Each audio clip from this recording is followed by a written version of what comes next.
कि हमारा 21 एसएसबी था आर्मी का बोर्ड, लेकिन 21 एसएसबी के एसएसएस अवेलेबल नहीं थे, तो हमारा इंटरव्यू लिया नेवी के एसएसएस ने 33 एसएसबी। 33। और ये ओके। वही एसएसबी है जो मेरे को मेरी लाइफ की पहली एसएसबी में स्क्रीन आउट कर चुकी है। मतलब जीएस ऐसा है कि आप कितना भी पढ़ लो, आप मेरे ख्याल से 30 से ज्यादा क्वेश्चन अटेम्प्ट उसमें नहीं कर पाते लोग ज्यादातर, या फिर एक पीसीएम स्टूडेंट नहीं कर पाता चाहे कितना ही पढ़ लो। तो बजाय उसमें टाइम वेस्ट करने के आप अपनी इंग्लिश स्ट्रांग करो, क्योंकि इंग्लिश का सिलेबस छोटा है, जीटी का सिलेबस बहुत वास्ट है। लाइक आप यूट्यूब से जीटीओ देख सकते हो, इंटरव्यू मॉक इंटरव्यूज देख सकते हो, उससे एक्सपीरियंस मिलेगा। लेकिन साइकोलॉजिस्ट मेरे को लगता है कि किसी रिकमेंडेड कैंडिडेट से नहीं देखना चाहिए। साइकोलॉजी देखनी है तो एक प्रोफेशनल साइकोलॉजिस्ट से देखो, किसी रिकमेंडेड कैंडिडेट से मत पूछो। अपनी, जैसे मैं मेरिट आउट हुआ और मेरी एक दिन एसएसबी थी एनडीए 150 की, तो मैं मेरिट आउट और कॉन्फ्रेंस आउट सेम दिन हुआ था। Oh shit. तो मेरे को लगता है कि एक इंट्रोस्पेक्शन बहुत जरूरी है। मतलब तुम फेल हो रहे हो तो तुम वो गलती दोबारा मत करो, दूसरी गलती कर लो, दैट इज एक्सेप्टेबल, तुम सेम गलती मत करना। तू चलता चल, तू चलता चल, तू चलता चल, तू बढ़ता चल, तू बढ़ता चल, तू बढ़ता चल, तू लड़ता चल, तू लड़ता चल, तू लड़ता चल, तू बढ़ता चल, तू बढ़ता चल, तू बढ़ता चल। जय हिंद, वंदे मातरम और भारत माता की जय। स्वागत है आपका द फौजी शो में। द फौजी शो में सामाजिक जिम्मेदारी की तरफ एक विनम्र कोशिश है। इस शो से इकट्ठा किया हर पैसा भारत के वीर फाउंडेशन में जाएगा, ताकि हमारे शहीद भाई बहन की फैमिलीज को कोई भी आर्थिक समस्या ना आए। आपके एक लाइक, शेयर और सब्सक्राइब से किसी की सहायता हो सकती है, क्योंकि मैं खुद एक एक्स एनडीए हूँ और नेशनल डिफेंस एकेडमी में 3 साल ट्रेनिंग किया हूँ। मैं सम्मान करता हूँ हर उस भाई बहन का जो सरहद पर है, ताकि हम जैसे लोग, आप और मैं, चैन की नींद सो सके। जय हिंद, वंदे मातरम, भारत माता की जय। स्वागत है आपका on the Fauji show. Today we have with us very special guest Dipesh Kumar. He is a Jat, but he is from Junjunu, Rajasthan, and he has been recommended for NDA entry and TS entry. Double recommendation है लॉन्डे की, लेकिन he has taken total 6 attempts. ठीक है, SSB के। ठीक है, पहले 2 बार return में फेल हुआ, फिर ये एक बार एसएसबी में फेल हुआ, फिर ये रिकमेंड हुआ। ठीक है, उसमें मेरिट आउट हो गया, एक रैंक से मेरिट आउट हो गया, एक रैंक से। ठीक है।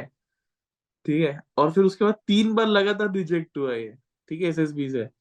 और फिर in the 6 attempt he has made it for NDA entry, and उसमें भी मेरिट भी हो गया, मेडिकल भी हो गया।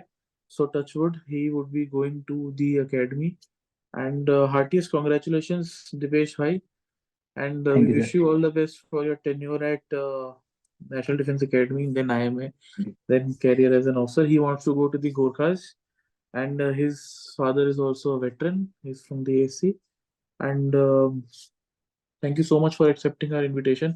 Privileged to have you thank on you. our show, buddy. And यार, शुरू करने से पहले हम ऑडियंस को ये बोलना चाहते हैं, प्लीज 100K करो सब्सक्राइब, लाइक शेयर सब्सक्राइब करो तुरंत, अभी के अभी बटन दबा दो। ठीक है, 100K करो। And also Dipesh is a student of our long time friend and partner LWS। ठीक है, लर्न विद सुमित सर।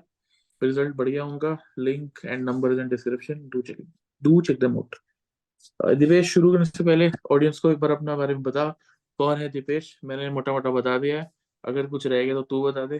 ठीक है, और अपने बारे में बता, तेरे को कहाँ से मिली मोटिवेशन फौज की, पापा के अलावा भी अगर कहीं से मिली वो भी बताना, और सब कुछ बता ऑडियंस को अपने बारे में। Jai Hind everyone, as sir said, तो मेरी एनडीए 151 में मेरिट है 321, और आई 11 झुंझुनू, और मेरे रिटर्न में मार्क्स है 371 और एसएसबी में मार्क्स है 381। तो टोटल 752 और मेरी रैंक आई है 321। और मैं झुंझुनू का रहने वाला हूँ, as it is called the land of soldiers. तो okay, fortunate enough to be a part of it. Good, great. Deepesh, थोड़ा अपने जर्नी के बारे में बता। पहले तो 2 बार एनडीए रिटर्न में फेल हुआ। ठीक है, देन यू जॉइन डीयू, वहां पे बीएससी मैथ्स कर रहा था तू। तो थोड़ा उसके बारे में बता, what were you doing wrong in your return before we go to the what you did right afterwards. But पहले ये बता, तूने एक साल गलत क्या क्या किया, सो दैट तेरी गलती से लोग सीखें। सर, मेरी पहली गलती जो पहले अटेम्प्ट में करी थी, वो मैं सबसे ज्यादा ही सोच रहा था कि यार नहीं हुआ और मैं पूरा दिन वही सोचता रहता था कि नहीं हुआ तो मैं पढ़ ही नहीं पाया पहले अटेम्प्ट में ज्यादा। और फिर बाद में मैंने जितना पढ़ा भी था ना, वो मैंने बेसिक एनसीईआरटी की पढ़ी थी, आर एस अग्रवाल कर ली थी। आर एस अग्रवाल भी एनडी वाली नहीं, वो जो सब्जेक्टिव आती है, तो उसमें भी इतने अच्छे लेवल के क्वेश्चंस थे नहीं। तो मतलब ट्वेल्थ का जो फर्स्ट अटेम्प्ट था उसमें तो मेरा सिलेबस ही पूरा नहीं हो पाया था। मैंने इलेवेंथ की मोटा मोटा पढ़ा था और फिर मैं उसे देने चला गया था और मेरा बहुत ही खराब स्कोर था। जीटी मैंने उसमें भी क्लियर कर लिया था। जीटी में मेरे 300 के आसपास मार्क्स थे उसमें भी, लेकिन मेरा मैथ्स का सेक्शन कट ऑफ रह गया था। फिर सेकंड अटेम्प्ट में भी सेम था, मैथ्स का सेक्शन रह गया और जीटी का नहीं हुआ, जीटी का हो गया। फिर थर्ड अटेम्प्ट में मैंने देखा कि अब मेरे को मैथ्स पढ़ना है। फिर मैं 4 अटेम्प्ट थे मेरा, थर्ड अटेम्प्ट से पहले सिर्फ 4 महीने का टाइम था और 4 महीने में मैंने सिर्फ मैथ पढ़ा। तो इवेंचुअली से जीटी का थोड़ा स्कोर कम हो गया, 20 मार्क्स का, 20-30 मार्क्स का, लेकिन मेरा उसका मैथ्स का क्लियर हो गया। और मैथ्स का क्लियर हुआ वो भी जस्ट क्लियर ही हुआ था, 10-15 नंबर ही ज्यादा थे। लेकिन वो क्लियर हो गया। फिर उस एंट्री में मैं कॉन्फिडेंस आउट हो गया। और मेरी ये जो वाली एंट्री थी, इसमें रिटर्न का मैंने ज्यादा कुछ प्रिपेयर नहीं किया था। इसमें रिटर्न का मैं इसमें मेरे को टाइम ही नहीं मिला था, क्योंकि पहले तो कॉलेज के एग्जाम्स आ गए थे और फिर बाद में मेरी एसएसबी थी, एसएसबी पे एसएसबी थी। इनफैक्ट मेरी जो लास्ट एसएसबी थी, जो रिटर्न से पहले, वो थी 14 अप्रैल को। मैं कॉन्फ्रेंस आउट हुआ था बेंगलोर से, और 16 अप्रैल को पेपर था दिल्ली में, इंडिया का। और 15 अप्रैल को जेई मेंस भी था, क्योंकि मेरे को टीएस में क्लियर होना था, तो वो भी दे रहा था। तो मैंने 14 अप्रैल को रात को फ्लाइट कराई, फिर मैं आया 2-3 बजे दिल्ली में लैंड किया। सुबह 9 बजे फर्स्ट शिफ्ट में जेई का पेपर दे के आया, फिर अगले दिन एनडीए दिया। पता नहीं कैसे क्लियर हो गया, लेकिन हो गया। और सबसे ज्यादा मार्क्स आया आज तक। कितने? 371 आए, पिछले में 360 थे। Okay, great. फिर उसके बाद तू, ये तो चल तेरा हो गया। अब फिर ये बता, एनडीए की तैयारी कोई कैसे कर सकता है? मैथ्स, इंडी जीएस, इंग्लिश, तीनों पोर्शन का बता। सोर्सेज बता, बुक्स बता, वीडियोस, यूट्यूब वीडियोस तूने खुद से पढ़ा है, कोई कोचिंग नहीं ली, शेयर कर। सर एनडीए के मैंने वीडियोस यूट्यूब से प्रिपेयर किया था कम्प्लीटली। मैथ्स का मैं बताऊं, एक निशांत वोरा सर नाम से सर है, वो अन अकेडमी आइटम्स पे उनकी प्लेलिस्ट है बाउंस बैक सीरीज। उसमें मैराथन लेक्चर्स हैं। मतलब वो मैराथन भी एनडीए के पूरे कंप्लीट कोर्स के बराबर है, क्योंकि उसमें 6-6 7-7 घंटे के एनडीए में कोई भी चैप्टर पढ़ाता है तो इतने टाइम में पढ़ाता है। तो उसमें वो काफी अच्छे लेवल के क्वेश्चंस भी कराते हैं और कंटेंट भी पूरा देते हैं। तो मतलब सारे टॉपिक्स कवर हो जाते हैं। तो उसके बाद में पूरा प्रैक्टिस पे है। प्रैक्टिस मैंने करी थी, सिंगेज पब्लिकेशंस की बुक आती है जेई की, उसके अब वो तो एडवांस लेवल तक की आती है, जेई एडवांस की। लेकिन मैंने उसके सिर्फ सॉल्ड एग्जांपल्स किए थे, जो कि एनडीए के लेवल के ही थे। मैंने देखे कि उसके सॉल्ड एग्जांपल्स में थे, एनडीए में डायरेक्ट क्वेश्चंस आते हैं और काफी लोग उसको करवाते भी है यूट्यूब पे। तो वो काफी अच्छी बुक है और उससे कॉन्सेप्ट बहुत क्लियर होता है। जैसे उस वो कौन सी पांच बुक अलग एक अलग बार फिर बुक्स से आती हैं। बोलियो?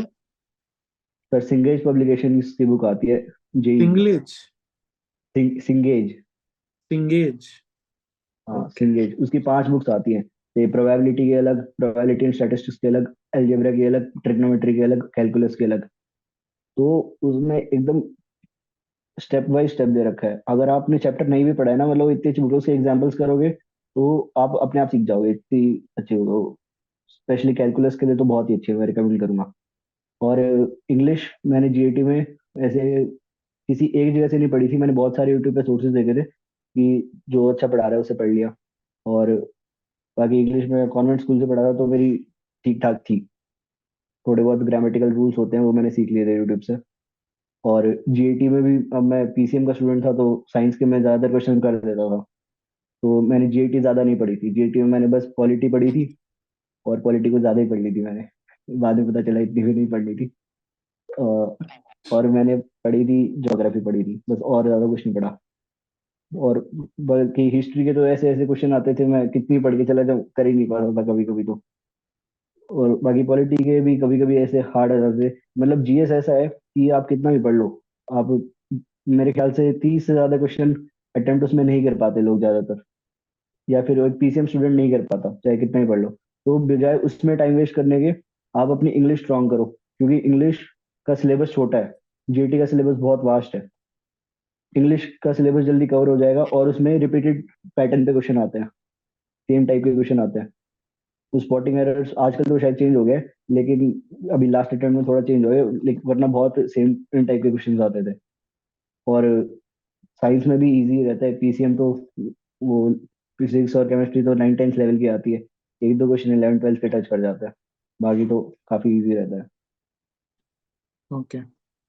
और फिर तू एसएसबी गया तो फर्स्ट अटेम्प्ट में आउट हुआ, सेकंड अटेम्प्ट में रिकमेंड हुआ, ठीक है, फिर 3 बार लगातार फेल हुआ। तो what were you doing wrong उन 3 अटेम्प्ट्स में? हुआ क्या? बिकॉज तू ऑलरेडी टीएस एंट्री के लिए रिकमेंड था और 1 मार्क से मेरिट आउट हुआ, 1 रैंक से मेरिट आउट हुआ बस। तो व्हाट वेंट रॉन्ग?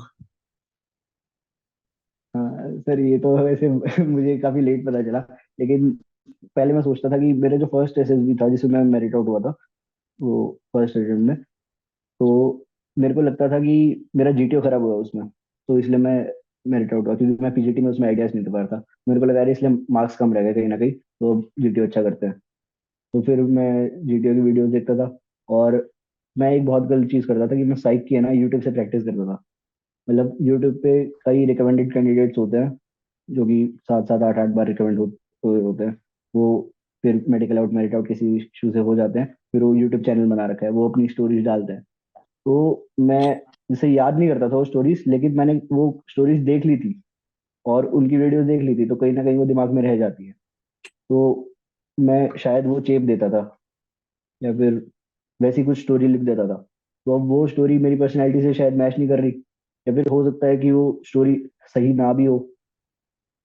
तो वो मैंने बहुत गलत किया। मतलब मैंने यूट्यूब से साइकिल देखा, साइकिल आप यूट्यूब से जीटीओ देख सकते हो, इंटरव्यू मॉक इंटरव्यूज देख सकते हो, उससे एक्सपीरियंस मिलेगा। लेकिन साइकोलॉजिस्ट मेरे को लगता है कि किसी रिकमेंडेड कैंडिडेट से नहीं देखना चाहिए। साइकोलॉजी देखनी है तो एक प्रोफेशनल साइकोलॉजिस्ट से देखो, किसी रिकमेंडेड कैंडिडेट से मत पूछो, उससे बिल्कुल बिल्कुल। मत। क्योंकि बिकॉज जो उसके लिए काम किया वो हो सकता है तुम्हारे लिए काम ना करे, वो उसकी यस सर, पर्सनैलिटी, तुम अपनी पर्सनैलिटी बनाओ। And right. then you made the right decision to go to the best psychologist in our country, बुद्धि राजा सर, एलडब्ल्यूएस में। तो पहले तो तू ये बता कि तूने खुद से क्या तैयारी की एसएसबी की, और फिर एलडब्ल्यूएस ने what role did they play because they trained you for SSB, तो वो थोड़ा शेयर करेगा। सर मैंने खुद से, मैंने एक ऑनलाइन साइक टेस्ट लिया था किसी कोचिंग से, तो मैंने वो तो ले ही लिया था। फिर मैंने सुमित सर से कांटेक्ट किया कि सर मेरे को जीटीओ की प्रैक्टिस करनी है, मेरे को जीटीओ की प्रैक्टिस के लिए जाना था वहाँ पे। फिर सर ने बोला कि आजा, तेरे जितने भी हैं एसएसबी में। मैं बहुत कम टाइम के लिए गया था एलडब्ल्यूएस, क्योंकि मेरी एसएसबी पास आ गई थी। तो मैं वहाँ पर गया तो मैं जीटीओ की प्रैक्टिस कर रहा था, तो सर ने बोला कि एक साइक टेस्ट भी लिख के देख ले, बच्चे लिख रहे हैं तो तेरा भी एसएस हो जाएगा साथ साथ। तो मैंने साइक टेस्ट दिया, तो सर ने, धीराज सर ने मेरे को दिया double cross. That is the second worst grading. हाँ। वर्स्ट होता है 3 क्रॉस, मेरे को 2 क्रॉस दिए। और मतलब बोला कि क्या है, मतलब ब्लंडर कुछ भी नहीं है, मतलब मैंने सब कर दिया था, स्मगलिंग मर्डर सब। तो फिर बाद में सर ने क्या करते हैं, जो जहां पर तुम गलती कर रहे हो उसको अंडरलाइन कर देते हैं। तो ऐसे कहते हैं कि अगर तुमने अंडरलाइन किया है, वो गलती भी तुम नहीं करो ना, तो भी तुम रिकमेंड हो सकते हो। फिर बाद में सर उस टाइम पे कहीं चले गए थे, तो फिर मेरे को सर ने उस पर फीडबैक दिया था, विकास सर ने। और विकास सर ने मेरे को हर स्टोरी पे फीडबैक दिया। और मतलब विकास सर, मैं I would know, I mean what I say, I owe my recommendation to Vikas sir. Oh literally he nice. Sat with me. मतलब एक एक पिक्चर में वो मेरे को दिखाते, मैं उस पर लिखता, मैं कुछ भी गलत लिखता वहीं की वहीं वो मेरे को करेक्ट करते। That this procedure went for 2 3 days, some nights included. मतलब we were writing stories in and day out. एक, आई रिमेम्बर, किसी एक टीचर का बर्थडे था वहाँ पर, तो वहाँ पर कुछ फंक्शन वगैरह था, तो सब स्टूडेंट्स वगैरह वहाँ पर एंजॉय कर रहे थे, लेकिन मैं और विकास सर साइड में बैठे थे और हम अपना साइड पे एक टेस्ट लिख रहे थे। मैं स्टोरीज लिखता, फिर मैं सर को चेक कराता, और सर बोलते इसमें ये कर मत कर। मतलब मैसेज भी जा रहा था, तो मैं ट्रेन में भी सर को व्हाट्सएप कर रहा था स्टोरी। तो फिर बाद में जाते जाते सर ने मेरे को बोला था कि अभी देख, ये जो तेरे डबल क्रॉस है ना, इसका मतलब है तेरा 6 8 से लेस है। 6 8 एक ग्रेडिंग होती है एसएसबी में, आउट ऑफ, मतलब 90 पासिंग मार्क्स होते हैं, तो 68। तो 68 से लेस है, मतलब साइक तेरे को ड्रॉप कर रहा है बिल्कुल ही। तो अगर अगर इससे ऊपर आ रहा है ना फिर तू उसमें डिस्कशन में आ सकता है, लेकिन 6-8 मतलब तेरा बहुत ही खराब है, तेरे को एकदम मना कर देगा स्ट्रिक्टली।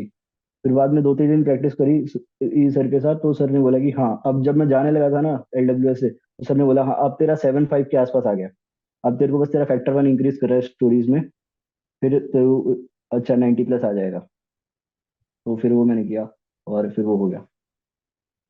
Okay great. एंड फिर तू एसएसबी गया तो इसमें स्क्रीन, पहले तो यार मुझे एक सवाल मैंने पूछा ही नहीं तुझसे। जब तू मेरिट आउट हुआ एक रैंक से, ठीक है, तो how did you cope with it? Like I am sure recommendation के बाद पेरेंट्स खुश हो गए होंगे, रिश्तेदार खुश हो गए होंगे, गांव में शहर में हर जगह सब खुश हो गए होंगे, और suddenly they get to know कि यार मेरिट आउट हो गया एक रैंक से, वो भी। तो सर हाउ इसमें डिड यू भी डील विद दैट?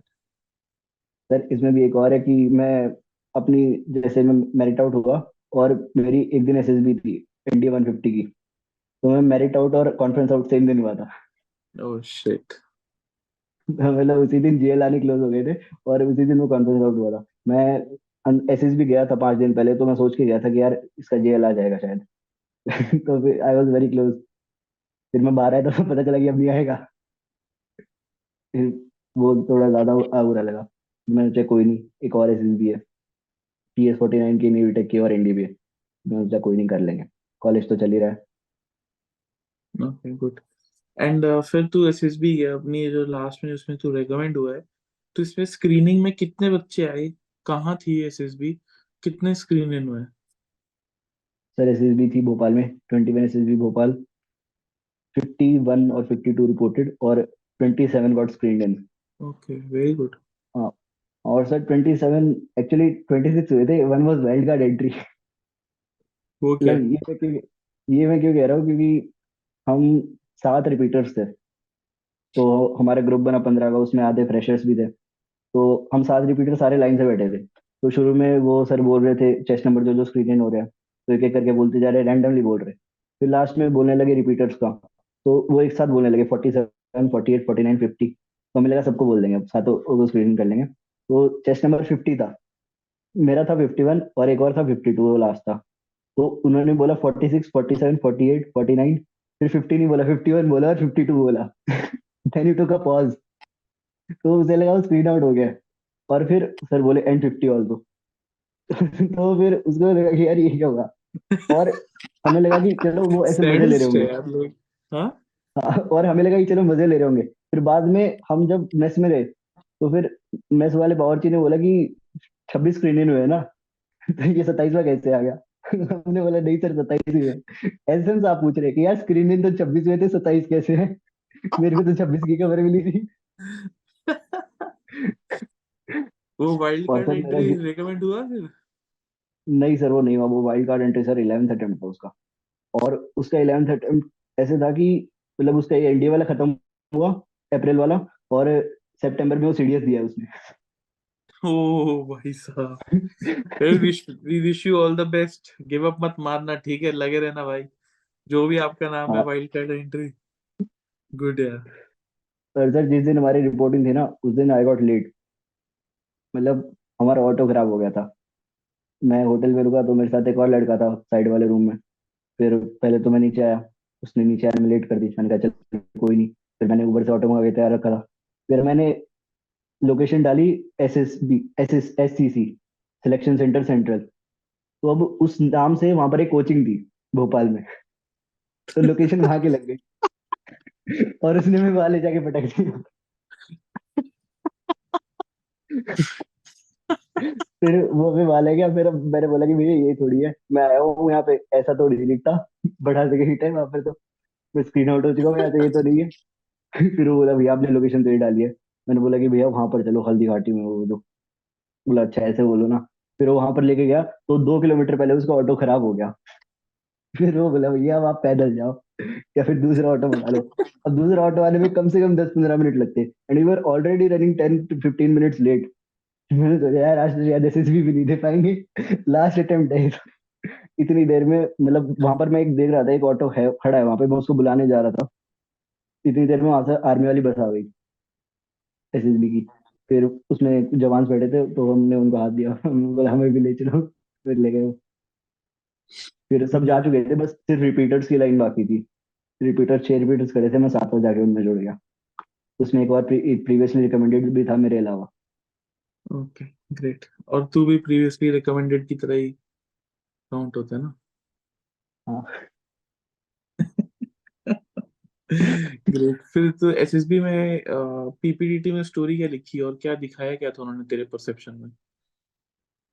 सर उन्होंने चार चार पांच आदमी थे, और मतलब कुछ भी नहीं दिख रहा था, बहुत ही ज्यादा ब्लर थी, बस ऐसे आउटलाइन दिख रही थी, डॉटेड थी कि चार बस इंसान खड़े हैं, बस इतना ही दिख रहा था। ओके। और में खड़े, तो मैंने उसको साइंस प्रोजेक्ट बना दिया था। सबने अलग अलग बनाई थी, कोई एसएसबी क्लियर करवा रहा है, कोई रेलवे प्रोजेक्ट बना रहा है, कोई ऑर्गेनिक फार्मिंग करा रहा है। तो हमारे एक बंदे ने ऑर्गेनिक फार्मिंग कराई थी, वही वाइल्ड कार्ड एंट्री ने। तो उसकी स्टोरी बहुत अच्छी लगी थी मेरे को। और हम जब ऐसे बातें कर रहे थे हमारा ग्रुप था, तो फिर मेरे साइड वाले ने मेरे को ऐसे हाथ करके बोला "ये इसकी स्टोरी अच्छी है, यही करेंगे कॉमन स्टोरी में"। मैं कहा, ठीक है भाई कर लेंगे। फिर बाद में हमने डिस्कशन किया तो बहुत ही बसड़ हो गया, फिर उन्होंने हाफ में डिवाइड कर दिया। अब हाफ में इधर सारे रिपीटर्स आ गए, एक फ्रेशर फंस गया। वो बेचारा बोल ही नहीं पाया। फिर बाद में उधर हमने डिस्कशन किया और फिर फाइनली उसकी स्टोरी पे हमने कंक्लूड कर दिया। Okay, great. और फिर सेकेंड डे पे हुआ साइक टेस्ट या फर्स्ट डे पे ही शाम को करा दिया नहीं सर, सेकंड डे पे हुआ। था? ओके। तो साइक टेस्ट में ब्लैंक स्टोरी क्या होती थी तेरी? ब्लैंक स्टोरी सर मैं बहुत सारी प्रिपेयर के लिए जाता था, क्योंकि बुद्धिराज सर बताते थे कि प्रिपेयर 12 ब्लैंक स्टोरीज।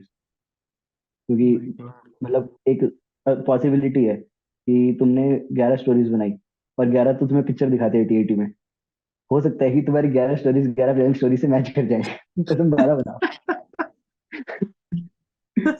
तो मैंने ऐसे बहुत सारी बनाई थी, तो मैंने उसमें लगाई थी कि मैंने एक बास्केटबॉल टूर्नामेंट ऑर्गेनाइज करवाया था।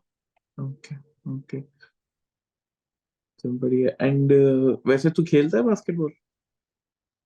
हाँ मतलब सर इंटर हाउस लेवल पे खेला है ऐसे। बाकी प्रोफेशनली मैं क्रिकेट खेलता था और टेबल टेनिस खेलता था, वो स्टेट लेवल तक खेला मैंने। Okay, nice. एंड फिर उसके बाद एसआरटी और डब्ल्यूईटी कितनी कितनी की तूने? तो डब्ल्यूईटी सारे कर दिए थे, और डब्ल्यूईटी के एक दो की मेरे को मीनिंग नहीं पता था, तो ब्रेक में जाके पूछता तो मैंने मीनिंग पूछ लिया था। बच्चों ओके। से, और फिर इतने से लिख दिए। और एसआरटी मैंने 56 करे थे। ओके, अच्छा 56 किए थे। ओके, हाँ नाइस। और फिर जो क्या बोलते हैं सेल्फ डिस्क्रिप्शन था वो, मतलब पहले दिखा कर गया था तू विकास सर बुद्ध राजा सर को, या तू वहां पे ऑन द स्पॉट जाके लिखते है? हाँ सर, मैं दिखा के गया था। वो डोजियर लिया था ना मेरा, बुद्धिराज सर ने। तो उसमें मेरे एसआरटी भी टिक किए थे उन्होंने, डब्ल्यूएटी भी अच्छे थे, और एसडी भी उन्होंने बोला था सही है। बस टीएटी में गड़बड़ थी। तो मैंने जो प्रिपेयर कर रखा था, जो मेरे थे, मतलब वैसे मैंने पूरा रटा नहीं था, मेरे को मेन मेन पॉइंट्स याद थे कि इसमें ये लिखना है, इसमें ये लिखना है, तो मैंने लिख दिया था उसमें। ओके, ठीक है। और फिर इंटरव्यू कब हुआ तेरा? इंटरव्यू सर साइक वाले दिन ही हुआ। अच्छा, तीसरे दूसरे दिन ही हो गया था तेरा? हाँ दूसरे दिन ही हो गया। और ओके, सर तो वो इंटरव्यू कैसा गया? ये है कि हमारा 21 एसएसबी था आर्मी का बोर्ड, लेकिन 21 एसएसबी के एसएसएस अवेलेबल नहीं थे, तो हमारा इंटरव्यू लिया नेवी के एसएसएस ने, 33 एसएसबी। 33। और ये ओके। वही एसएसबी है जो मेरे को मेरी लाइफ की पहली एसएसबी में स्क्रीन आउट कर चुकी है। और और इसका इंटरव्यू ले रहा है, हमारा हमारा इंटरव्यू ले रहा है इसका प्रेसिडेंट। तो उसने मेरे प्रीवियस अटेम्प्ट्स के बारे में पूछा, तो मैंने बताया कि सर मैं पहली एसएसबी में 33 एसएसबी से स्क्रीन आउट हुआ था, तो उसके चेहरे पे ग्रिन आई।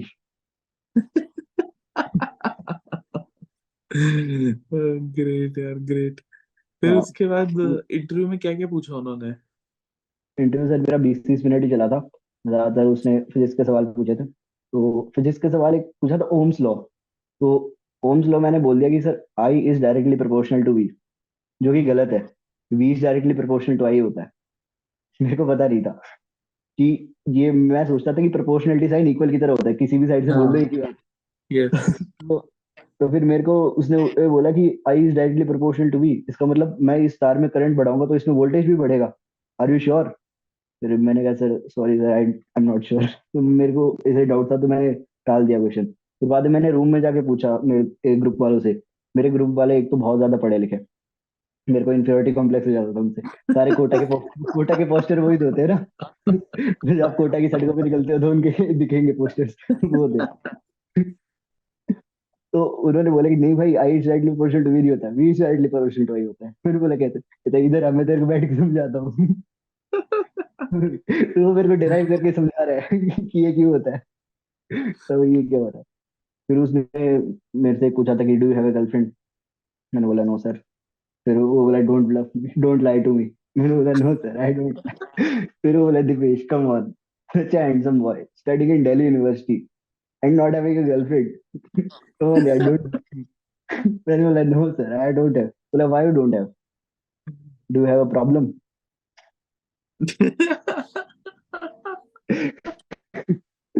मैंने बोला no sir it's not like that, मैंने बनाई नहीं क्योंकि मेरे को करियर पे फोकस करना था, तो मैंने इन चीजों पे ध्यान नहीं दिया कभी, तो ऐसे करके मैंने टाल दिया इसको।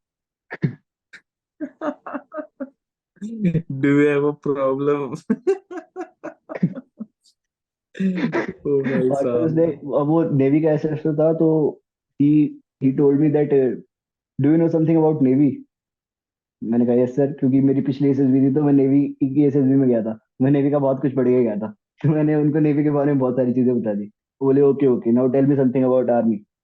मैंने बोला सर आई कैन टेल। फिर वो बोला कि okay tell me about guns.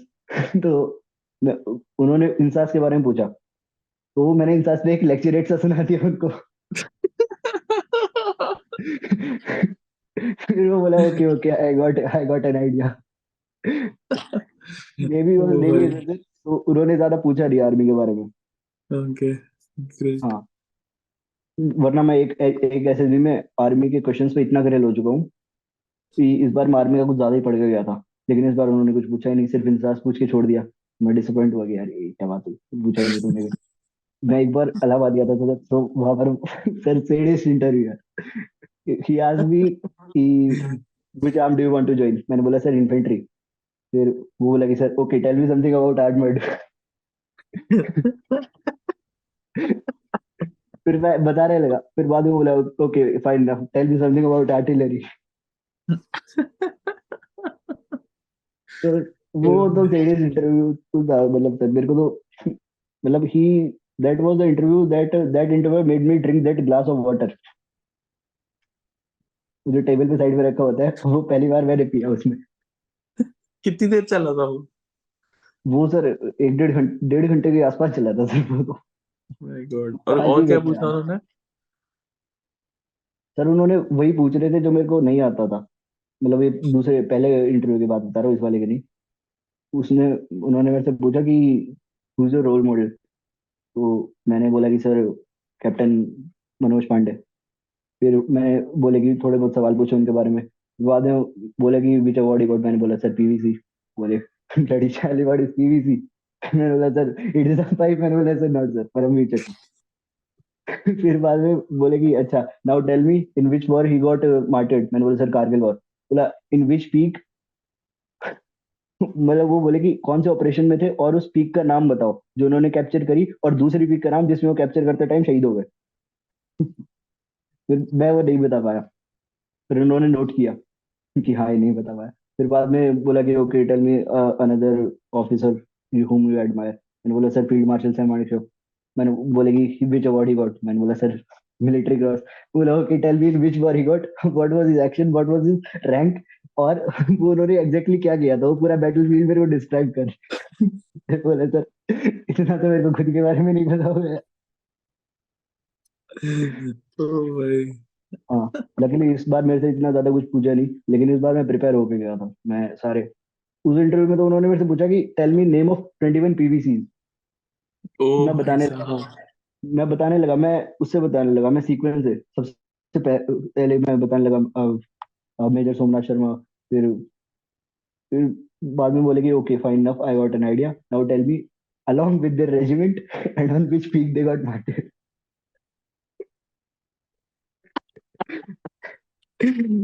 ओ भाई, इतना तो एनडीए में नहीं सिखाते यार, इतना इंटरव्यू ऑफिसर डिटेल में कौन पूछते हैं यार इतना? हाँ, और सर इन्फिल्ट्री के बारे में कुछ नहीं पूछ रहे। मेरे को इन्फिल्ट्री में जाना है, लेकिन इन्फिल्ट्री के बारे में कुछ नहीं पूछा। इस बार वाला इंटरव्यू अच्छा था, ये 20-30 मिनट ही चला, तो मेरे को ज्यादा फटीग भी नहीं हुआ, और जल्दी जल्दी में निपटा दिया उन्होंने और रिकमेंड भी कर दिया। और फिजिक्स के सवाल पूछे थे, फिर मैं सोचा कि यार फिजिक्स के तो ठीक है, फिर अचानक से उन्होंने मेरे से केमिस्ट्री का सवाल पूछा। मैंने कहा ओके, फिजिक्स मैंने जैसे तैसे झेल ली थी, अगर ये केमिस्ट्री पे स्विच करते आई एम डेड। फिर लकीली उन्होंने कुछ पूछा नहीं, मतलब सर ही वाज, मतलब एक मेरे को स्कॉलर चैट लग रहे थे वो इंटरव्यू, क्योंकि हमारे ग्रुप में एक बंदा था वो मैकेनिकल इंजीनियरिंग कर रहा था एनआईटी सूरतकल से, उसको उसकी फर्स्ट ईयर रिवाइज करा दी थी उन्होंने। इतना ज्यादा पूछा। वो बोले कि यार ओ साहब। वो बोले कि यार मेरे से पूछे वाटर पंप क्या होता है, मैंने बोला सर उस टाइम पे मैं बीमार हो गया था सर, मिस कर गया वो मैं क्लास। क्या क्या क्या होता है? मोटर पंप ऐसा कुछ पूछ रहे थे उनसे, बोले कि मैं मैकेनिकल इंजीनियरिंग कर रहा था, तो बोले ओके कि सर ओके। उस टाइम पे मैं बीमार था, मैं क्लास में नहीं जा पाया। फिर वो बोला कि अच्छा ये बता दे, ये बता दे, ये बता दे, पूरा फर्स्ट ईयर रिवाइज करा दिया उसका। ओ भाई साहब, एपिक यार, एपिक। और फिर अगले दिन जीटीओ शुरू हो गया, तो जीटीओ में तेरा लेक्चर जीडी टॉपिक क्या थे? सर जीडी का तो हमारा पहला था how can India be developed, और दूसरा था crime against children under 18, under 18। तो वो दूसरा टॉपिक थोड़ा सेंसिटिव था, मतलब मुझे लगा कि तुम इसमें ऐसे कुछ भी नहीं बोल सकते, तुम बोलोगे तुम्हें वर्ड थोड़े ध्यान रखने पड़ेंगे, तुम क्या बोल रहे हो। तो वो अच्छा था। वो तो हो गया था, हमने मतलब हमारा ग्रुप काफी सिविलाइज था, ज्यादा भसड़ नहीं हुई, हमने रात को बात कर लिया था कि यार सब एक एक करके बोल लेंगे। लेकिन सर हमारे मतलब एक बंदा ही था जो कि बीच में ऐसे जेंटलमैन जेंटलमैन कर रहा था, बाकी सब जेंटली बिहेव भी कर रहे थे। बस एक ही था जो बीच में नहीं कर रहा था। ओके, ग्रेट यार, और ग्रेट। सर लेक्चर रेट मेरा बहुत खराब गया, मतलब ऐसा खराब लेक्चर रेट मैंने किसी का नहीं सुना और ना ही कभी दिया, इतना खराब लेक्चर रेट गया था।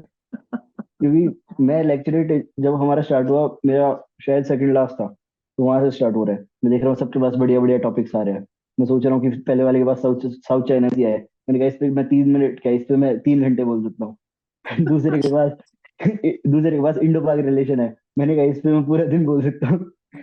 फिर तीसरे के पास भी इतना अच्छा टॉपिक आ रहा है मेरे पास आया, मेरे को इतने गंदे गंदे टॉपिक्स थे कि कॉस्मेटिक्स पे करके था कुछ, एक तो एक था इलेक्ट्रिक व्हीकल्स, तो मैंने फाइनली इलेक्ट्रिक व्हीकल्स पे बोला। इलेक्ट्रिक व्हीकल्स पे बोलते बोलते पता नहीं 2 मिनट बाद में मेरे क्या हुआ, मैं 2 मिनट तक अच्छा बोल रहा था, फिर 2 मिनट बाद मैंने ऑफ द टॉपिक चला गया। मैं उसमें बीच में न्यूक्लियर कहाँ से ले आया मेरे को खुद नहीं पता, और फिर बाद में फंबल भी होने लग गया। 2 मिनट तक माई ड्यूटी वॉज, मतलब वो लिख रहे थे अच्छे कि हाँ अच्छा पढ़ ले रहा है, अच्छा पढ़ ले रहा है। फिर बाद में जैसे ही मैं बकचोदी करने लगा, उन्होंने फाइल बंद कर दी और उधर देखने लगे। ग्रेट। फिर बाद में और फिर इंडिविजुअल और ऑब्स्टिकल्स कितने किए तूने? इंडिविजुअल ऑब्स्टिकल से 10 किए मैं, ज्यादा कर सकता था, मैं टार्जन स्विंग पे मैं 2 बार गिर गया। ओके। और तेरा हाईएस्ट क्या है सारी एसएसबी में? हाईएस्ट 12 है, मिनिमम 9 है। कमांड टास्क में कितने लोगों ने बुलाया था? वहाँ टास्क में मेरे को 4-5 ने बुलाया था। Okay, so you are popular one in your group, कह सकते हैं। हाँ सर, हाँ सर मैं रात को शायरी वगैरह सुनाता था उनको, पॉपुलर अच्छा, था। कुछ सुना, कुछ इनको भी सुना, एस्पिरेंट्स को मोटिवेट कर। सर मोटिवेटिंग वाली नहीं आती सर मेरे को। ठीक है, तो कॉन्फ्रेंस में क्या पूछा फिर उन्होंने? कितनी देर चली कॉन्फ्रेंस? सर कॉन्फ्रेंस लंबी चली थी मेरी, पंद्रह अच्छा। मिनट शायद चली थी। कॉन्फ्रेंस में मेरे से सब कुछ पूछ लिया, मतलब मैं देख रहा था कि मैं कुछ भी बोल रहा हूँ तो साइड में 2 साइकोलॉजिस्ट मैं मेरी तरफ देख रहे हैं और फिर मेरा डोजियर देख रहे हैं। तो फिर मैं वहां पर थोड़ा अलर्ट हो गया कि यहाँ जो भी बोल रहा है उससे मैच करके बोलना है। फिर ओके, उस जैसे क्या पूछ रहे थे? जैसे कि एक तो पूछा कि who are your close friends, name them. तो मैंने नाम बताया, बोले कि ओके टेल, इनकी कुछ स्ट्रेंथ बताओ, मैंने बता दी। बोले इनकी वीकनेस बताओ। फिर मैंने सोचा थोड़ी देर, मैंने बोला सर वीकनेस तो कोई नहीं है इनमें। वीकनेस नहीं, बोले कि tell me something you don't like about them, मैंने बोला कि सर ऐसा कुछ भी नहीं है। फिर एक क्वेश्चन पूछा था कि tell us an advice which somebody give you and you worked on it and you thought that was useful to you. फिर मेरे को इंस्टेंटली याद आया कि sir my sister told me कि to make an eye contact while talking and smile, have a smile on your face, और उस time पे मैं दोनों कर रहा था। तो फिर उससे उनके भी चेहरे पे स्माइल आ गई। फिर उन्होंने मेरे से पूछा था which arms do you want to join, मैंने बोला सर इन्फेंट्री। फिर बोला इन्फेंट्री में कौन सी, मैंने बोला सर गोरखा राइफल्स। फिर बोला वाई गोरखा, मैंने बोला कि सर बिकॉज आई, उनके पास 3 पीवीसी है और उनके वेलोर के किस्से बहुत सुने हैं मैंने, और अच्छी रेजिमेंट और गोरखास बहुत स्वीट भी होते हैं, और मेरी हाइट भी छोटी है, तो मैं ऐसे जाट वगैरह में जाऊंगा तो मेरे को सीरियसली नहीं लेंगे वो लोग। गोरखा गोरखा वाले सीरियसली लेंगे मेरे को। तो हंसने लग गए हुए वो सब तो इस बार। हाँ, हाँ, बोले okay okay, tell us 5 officers who who are known for their bravery in Gorkha rifles. फिर मैंने ज्यादा बता दिए थे, मैंने 7-8 बता दिए थे। ओके, गुड यार। यार if you are able to make the whole room laugh ना, बस उतने वही काफी है भाई। मैं बता रहा हूँ, स्माइल इज योर बिगेस्ट ब्रह्मास्त्र, ठीक है? तो इस चीज का हाँ ध्यान रखो भाई। सर, हमारा ग्रुप कुछ ज्यादा ही मतलब फनी था। कैसा था सर, मेरे को तो समझ में नहीं आया हमारा ग्रुप कैसा था। हम वीडियो का टास्क चल रहा है, तो फिर उसमें अब वो रस्सी टाइट बांधी हुई है और बारिश भी गिरी हुई है, तो रस्सी गीली होगी, तो एक बंदे से खुल नहीं रही। तो एक बंदा बोलता है, gentleman, put your hole, put your finger to make the hole, the to make the hole bigger. सबसे पहले मेरे को हंसी अरे आई इस पे। हे। सबसे पहले मेरे को हंसी आई, मेरे को देख के पूरे ग्रुप को हंसी आई, और फिर हमको जीटीओ देख रहे कि ये हंस क्यों रहे हैं। चीटियों ने नहीं सुना? जीटीओ में शायद समझ में नहीं आया था, लेकिन वो फाइट आउट तो कर रहा होगा। और सर मेरे को हम हमारे जीटीओ बहुत खतरनाक था सर, मतलब मैं कमांड टास्क में गया तो फिर he told me, okay Dipesh, so you are TS-48 merit out from Bangalore. मैंने बोला यस सर। बोला हु टॉट इन कैवलियर। मतलब मैं अपनी फर्स्ट एसएसबी से पहले, सबसे पहले मैं कैवलियर गया था एक बार, तो मैंने बोला कि मैं एक बार शॉक हो गई, सर आपको कैसे पता, आप भी कैवलियर में थे क्या? तो फिर वो ही सेड, सरप्राइज होता है ना, सरप्राइज मदरफकर। वही रिएक्शन था उनका, surprise, how do I know that you are from which coaching. मैंने बोला यस सर। और फिर उन्होंने अपना चश्मा पहना और फिर उधर देखा, बोला कि by your performance we can make out from which coaching academy you are. ओ भाई। तो वो स्वैग था सर का। ओ, जोश टाइम यार, जोश टाइम। और मतलब इतना एक्सपीरियंस वीडियो भी नहीं, मतलब 3.5 साल ही हुए थे उनको, फिर भी इतना, मैं तो भाई प्योर स्किल्स। बिल्कुल। अच्छा, इस पे आते हैं रिकमेंडेशन मोमेंट पे। ये तो तू दूसरी बार एक्सपीरियंस कर रहा होगा, तो तेरे को इतनी खुशी तो नहीं हो रही होगी। लेकिन हम तुझसे अलग क्वेश्चन पूछते हैं, मेरिट वाला प्रॉब्लम, मेरिट वाला बता, जब मेरिट आई इस दिन, तो उस दिन क्या रिएक्शन था तेरा? सॉरी सर, आवाज कट गई।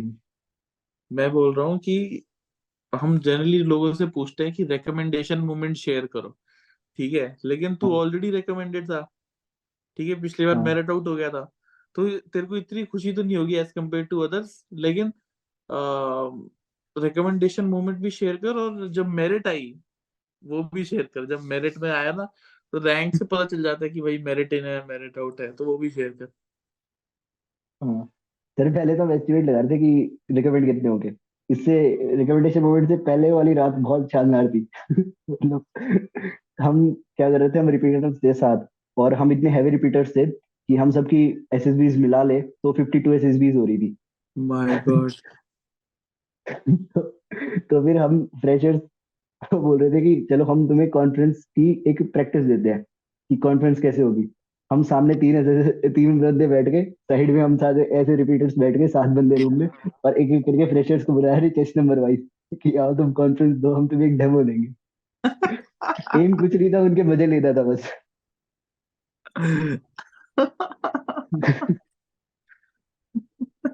फिर रिकमेंडेशन मूवमेंट था ऐसे कि वो सर नाम बोल रहे हैं, तो मैंने देखा था कि हर बार एसएसबी में ऐसे बोलते हैं कि जैसे चेस्ट, अगर कॉन्फ्रेंस स्टार्ट हुई चेस्ट नंबर 1 से, तो फिर रिकमेंड बोलना वो स्टार्ट करेंगे, चेस्ट नंबर बोलना स्टार्ट करेंगे लास्ट से। लेकिन इस बार उन्होंने ऐसा नहीं किया, तो उन्होंने, मैं एक्सपेक्ट कर रहा था कि यार लास्ट से बोलेंगे तो सबसे पहले शायद मेरा ही आएगा, या फिर वो 11 टाइम रिपीटर का आ जाएगा, वो रिकमेंड हो सकता है। फिर तो पूछा भी था कॉन्फ्रेंस में कि whom do you think should get recommended। फिर मैंने बोला कि सर वो होना चाहिए और मैं होना चाहिए। तो फिर बाद में उन्होंने बोला नहीं, उन्होंने बोला चेस्ट नंबर 14। मेरे को लगा गया यार, यही रिकमेंड होगा अकेला, क्योंकि पीछे से बोल रहे थे तो हमको तो क्रॉस कर गया, वो 14 में आ गया, 1-2 ऐसे कुछ बोल देंगे और फिर हो जाएगा इनका। लेकिन फिर उन्होंने बोला कि चेस्ट नंबर 23 बाद में। फिर लास्ट में मेरा बोला 25। फिर मैं ऐसे खड़ा हुआ, और फिर मेरे को, मैं अपना रोल नंबर बोल नहीं पाया ठीक से। मतलब कभी कभी होता है ना कि इसे आवाज नहीं आती सही से, तो फिर बाद में टीओ ने मेरे जज्बात समझे और बोले ओके जेंटल। और फिर हम जैसे बाहर गए, फिर नीचे गए हम एसएम साहब के पास, तो एसएम साहब ने हमको सबसे पहले फॉर्म दिए कि मतलब बोले कि सबसे पहले तो तुम ये अनविलिंग करो, सीपीएसएस। मैंने बोला सर ये है क्या? बोले मेरे को नहीं पता, तुम अनविलिंग कर। विलिंग करना है तो वाराणसी भेजेंगे, अनविलिंग करना है तो यहीं पर, अरे तुम्हारा काम चल जाएगा। फिर मैंने बोला सर एक बार बात तो कर लूँ तू घर पे। मैं सोचा कि सर विकास विकास सर से बात करता हूँ, क्या क्या करना है इसका। फिर तो एसएम साहब बोले कि देख तेरा फोन ऊपर है, 1 मिनट है तेरे पास, ऊपर जा फोन लेके आ, स्विच ऑन कर, जिससे बात करनी है कर, और फिर ये फॉर्म भर के मेरे को वापस दे। फिर मैं ऊपर ही है तो बंदे वहां पर कॉन्ग्रेचुलेट कर रहे भाई, कॉन्ग्रेचुलेशन भाई। फिर बोले अरे यार मेरे पास 1 मिनट है, मेरे को जाने दे। फिर बाद में मैंने बात की, फिर बाद में लास्ट में मैंने अनवेलिंग कर दिया सीपीएसएस। Okay, good. और फिर उसका मेरिट का तो बता, मेरिट में जब मेरिट में आया तो क्या फीलिंग? सर मेरिट में है ना, तो उस टाइम में मैं पढ़ रहा था, अगले दिन मेरा कॉलेज का इंटरनल था। मतलब मैं उसी दिन इंटरनल एक देके भी आया था। ऐसा पेपर था सर, मेरे को कुछ भी नहीं आता था उसमें। और ऐसा नहीं है, मैं पढ़ के नहीं गया था, मैंने बहुत पढ़ाई करी थी। लेकिन वो पेपर ही ऐसा था, मेरे को समझ भी नहीं आया कि क्या पेपर था यार। मैथ्स का पेपर है और उसमें एक भी डिजिट नहीं है, सब अल्फाबेट है। और तो उसको देख के मेरा दिमाग खराब हो गया। फिर मैंने सोचा कि यार ये अपन क्या कर रहे हैं। फिर मेरे को एक सेल्फ रियलाइजेशन वाला मोमेंट आया कि यार मैं लाइफ में कहाँ जा रहा हूँ, मेरे को पढ़ना चाहिए। अगले दिन इंटीग्रेशन का पेपर था, मैं आते ही पढ़ने लग गया। मैं पूरा एक एक थ्योरम रटने लग रहा, याद करने लग रहा, प्रैक्टिस कर रहा। इतनी देर में मेरिट आ गई। और फिर मैंने देखा रह गया ये 321, और मैंने बुक बंद कर दी। अगले दिन गया एग्जाम देने फिर? अगले दिन मैं एग्जाम देने गया, मैंने सोचा कि चलो एक बार चलते हैं, घूम के आते हैं। तो और मैंने, ऐसा था कि 5 बजे मेरिट आई थी, 5-6 बजे के आसपास। मैंने 5-6 बजे तक जितना पढ़ लिया था ना, उसी में से सारे क्वेश्चन आ गए और मैंने सारे कर दिए। पर ऐसा कुछ नहीं है, मैंने सिर्फ 5 थ्योरम पढ़ी थी, पांच में पांचों आ गई, उनमें से 4 ही अटेम्प्ट कर रही थी। ग्रेट यार, ग्रेट। मैंने सोचा कि एक, कल रात से मेरा किस्मत का पैरेलल शिफ्ट हो गया यूनिवर्स में। बिल्कुल बिल्कुल, ग्रेट यार, ग्रेट। अच्छा, एक last question. You have seen failure, ठीक है, रिटर्न भी फेल हुआ है, स्क्रीन आउट भी हुआ है, कॉन्फ्रेंस आउट भी हुआ है, मेरिट आउट भी हुआ है, ठीक है। तो what is your advice to the guy out there जो मेहनत कर रहा है लेकिन कहीं ना कहीं उसका रह रहा है? सर मेरे को लगता है कि एक इंट्रोस्पेक्शन बहुत जरूरी है। मतलब तुम फेल हो रहे हो तो तुम वो गलती दोबारा मत करो, दूसरी गलती कर लो, दैट इज एक्सेप्टेबल। तुम सेम गलती मत करना, क्योंकि अटेम्प्ट इतने ज्यादा नहीं होते हैं, कईयों को मिल जाते हैं।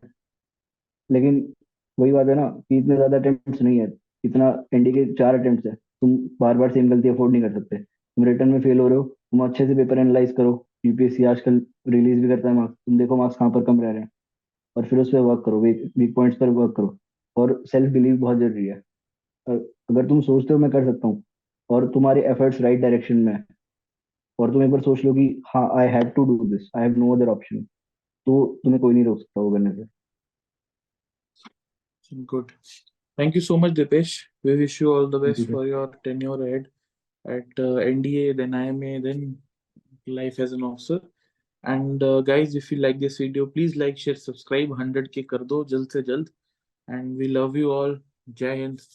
Take care. And also do check out LWSSSB. Link and numbers in description. Love you all. Bye. जय हिंद सर।